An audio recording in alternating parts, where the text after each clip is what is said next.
এনেকুৱা মানুহ গাইজ মা কৈছোঁ ইমান মানুহ হৈছে চাওক একদম মানে বহুত মানুহ হৈছে চাওক একদম মোবাইলত মই দেখাব পৰা নাই মানে তামান মানে খাতাৰনাক গাইজ তামান গাইজ চাওক একদম আমাৰ জুবিন দা আহি আছে তো সেইকাৰণে চাওক আপোনালোকে মোৰ মানে একদম লাইটটো নাই ন সেইকাৰণে ভালকৈ চাব পৰা নাই চাওক সেইকাৰণে মানে পাগল হৈ গৈছে পাগল নহ'লে ইমান মানুহ নহ'লে গাইজ মানে চাওক জুবিন দা কেনেকৈ আনিছে চাওক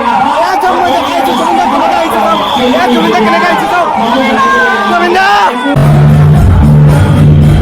দেখা পাইছে অনুৰাগীবিলাক পৰি গৈছে চাওক কি অৱস্থা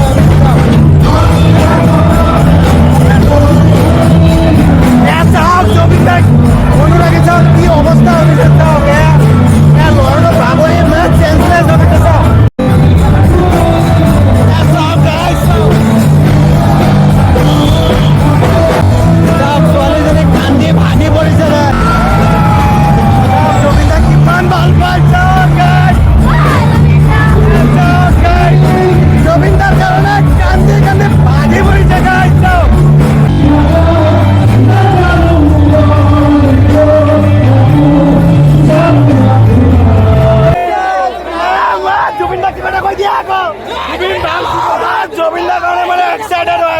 একদম মানে মই ইফালে যাম এতিয়া দেখাইছো আমাৰ জুবিন গাৰ্গৰ কাৰণে কেনেকুৱা লাগিছে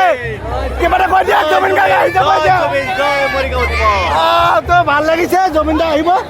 তোমালোকে ক'ৰ পৰা আহিছা লাহৰিঘাটৰ পৰা আহিছে চাওক বিভিন্ন জেগাৰ পৰা আহিছে জুবিন দাক চাবৰ কাৰণে মানে জুবিন দা বুলি ক'লে না মানে ফালি পেলাই গাইজ চাওক এতিয়া মানে কি বুলি ক'ম এতিয়া জুবিন দা বুলি ক'লে মানে আমাৰ জনসাধাৰণে পাগলা হৈ যায় মানে মাটিত বাগৰি বাগৰি চিঞৰে কিয় চিঞৰে জুবিন দা আমাৰ এটা সপোন জুবিন দা আমাৰ এটা সম্পদ